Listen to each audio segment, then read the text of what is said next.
Good evening everybody. Surtaranga NET SET PhD রেট coaching সেন্টারে সবাইকে স্বাগত।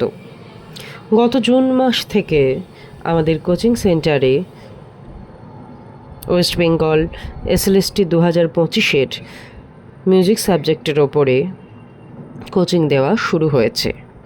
অনলাইনে কোচিং দেওয়া হচ্ছে, যেভাবে ঠিক নেট সেটে এখানে অনলাইনে কোচিং দেওয়া হয়। পেপার 1 এবং সাবজেক্ট পেপার আলাদা আলাদা দিনে করানো হয় এবং অনলাইনে পড়েই এখান থেকে ছেলেমেয়েরা প্রত্যেক বছর নেট বা সেট বা পিএইচডি কোয়ালিফাই করছে। তো এসএসসিতেও তাই করা হচ্ছে। সপ্তাহে 2 দিন সন্ধ্যের পরে এখানে ক্লাস নেওয়া হচ্ছে অনলাইনে গুগল মিটের মাধ্যমে, এবং প্রত্যেকটি টপিককে খুঁটিয়ে খুঁটিয়ে বিশদে পড়ানো হচ্ছে। এমসিকিউ কোশ্চেন অ্যান্সার করানো হচ্ছে, কারণ পরীক্ষাতে আমাদের এমসিকিউ কোশ্চেন থাকবে। কোনো নেগেটিভ মার্কিং নেই।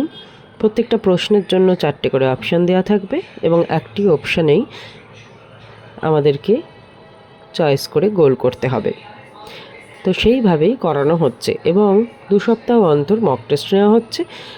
প্রতি সপ্তাহের পরের সপ্তাহের যে ক্লাসে সেখানে ধরা হচ্ছে প্রত্যেকজনকে। এখানে মিউজিকে কারা কারা বসতে পারবে? যারা MA degree in percussion, MA in instrumental music, মিউজ, MA in musicology, MA degree in Rabindrasangeet, MA degree in vocal music. Vocal music বলতে খেয়াল, ধ্রুপদ, টপ্পা, ঠুংরি, বাংলা গান, ফোক প্রভৃতি বিষয়ে যারা যারা মাস্টার্স ডিগ্রি করেছে প্রত্যেকেই এই একাদশ দ্বাদশ শ্রেণীতে মিউজিক সাবজেক্টে এসএলএসটি 2025-এর জন্য ফর্ম ফিল আপ করতে পারবে। এবারে আসি সিলেবাসের বিষয়ে। History and theory of Indian music সিলেবাসটা প্রথম হচ্ছে 1 নম্বর কন্টেন্ট অফ মিউজিকোলজিক্যাল টেস্ট। এখানে অ্যানসিয়েন্ট পিরিয়ড, মেডিয়েভাল পিরিয়ড এবং মডার্ন পিরিয়ডসের কিছু বুকস অ্যান্ড অথার পড়তে হবে আমাদেরকে, এবং শুধু যে বইটার নাম কে লিখেছিলেন সেটুকুই আমরা পড়ব তা নয়।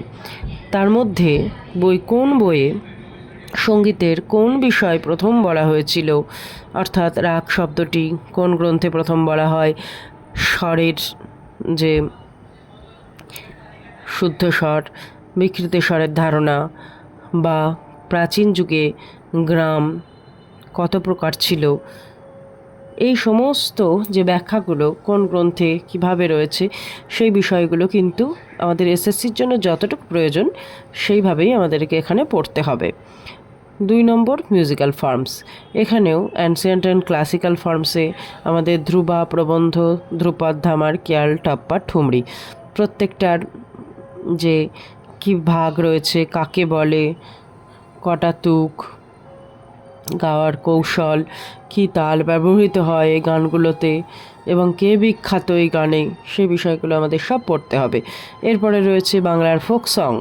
সমস্ত ফোক সংগুলো আমাদের এখানে পড়তে হবে। ভাটিয়ালি, ভাওয়াইয়া, ঝুমুর, গম্ভীরা প্রভৃতি সমস্ত বাংলার লোকসঙ্গীত নিয়ে আমাদের এখানে পড়তে হবে।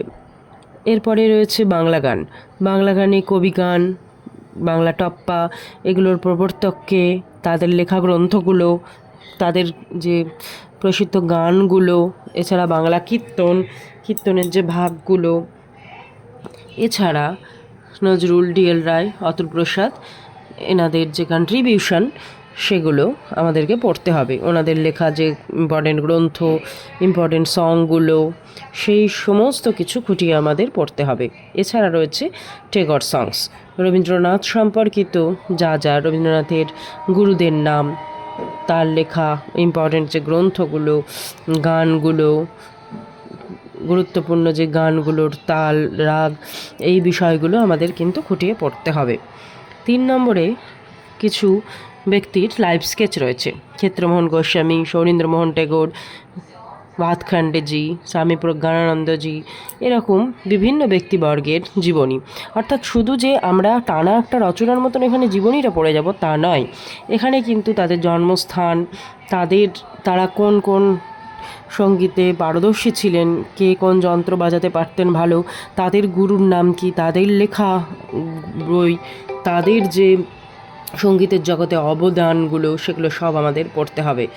এরপরে হচ্ছে ডেফিনেশন উইথ এক্সাম্পল, অর্থাৎ নাচ, স্বর, শ্রুতি, মূর্ছনা প্রভৃতি বিষয়ে একদম ডিটেলস খুঁটিয়ে খুঁটিয়ে সব কিছু আমাদের কিন্তু জানতে হবে। এরপরে হচ্ছে থিওরি অফ রাগা, প্রাচীন যুগের যে রাগের 10 লক্ষণ সেইগুলো পড়তে হবে, এবং কোন রাগের ঠাট কী, জাতি কী, গায়ন সময় কী, এই সব কিছু আমাদের কিন্তু জানতে হবে ইম্পর্টেন্টস রাগগুলোর। এছাড়া 10টা ঠাটের নাম, 72টা মেল, ঠাট এবং মেলের প্রবর্তককে, সব কিছু এখানে আমাদের খুঁটিয়ে পড়তে হবে।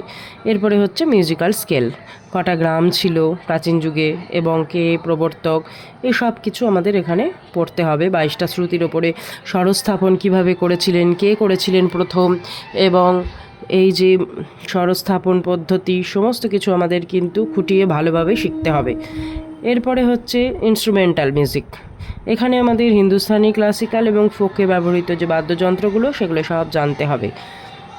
কোনটা তৎ, কোনটা অবনদ্ধ, কোনটা ঘন, কোনটা সুশীর, এগুলো আমাদের ভালো করে দেখতে হবে। এরপরে হচ্ছে নোটেশন সিস্টেম, আকারমাত্রিক, দণ্ডমাত্রিক, হিন্দুস্তানি, এই নোটেশন সিস্টেমের প্রবর্তককে এবং চিহ্নগুলো কোনটা কী, সব আমাদেরকে কিন্তু ভালোভাবে দেখে রাখতে হবে। লাস্ট হচ্ছে থিওরি অফ তাল, তালের দশপ্রাণ, তালের লয়কারী, এবং কোন তাল কত মাত্রা, কোনখানে কটা তালি, কটা খালি, রবীন্দ্রসিষ্ট তাল, তার যে বৈশিষ্ট্য, সমস্ত কিছু আমাদের খুঁটিয়ে খুঁটিয়ে সব ভালোভাবে কিন্তু তালের পড়তে হবে। তো আমাদের জীবনেও গাইডের দরকার হয়েছে, তো প্রত্যেকের জীবনে একটা সঠিক গাইড বা গাইডেন্সের কিন্তু দরকার। তো যদি মনে হয় কারোর এই চলার পথে এসএসসি দেওয়ার ক্ষেত্রে যে অনেক বছর বাদে আমাদের এই এসএসসি পরীক্ষা হচ্ছে এবং সিট কিন্তু অনেকগুলো রয়েছে, টোটাল 32টা সিট রয়েছে, তো যদি কারোর মনে হয় যে কোনো জায়গায় কোনো সহযোগিতার প্রয়োজন, তাহলে তোমরা আমাদের যে নিচের নাম্বার রয়েছে সেখানে যোগাযোগ করতে পারো। আজ এই পর্যন্ত, খুব শিগগিরই কিছু এমসিকিউ কোশ্চেন অ্যান্সার নিয়ে হাজির হব। ভিডিওটি যদি ভালো লাগে তাহলে লাইক, কমেন্ট এবং শেয়ার করবে, চ্যানেলটি সাবস্ক্রাইব করবে। আজ এই পর্যন্ত, ভালো থেকো।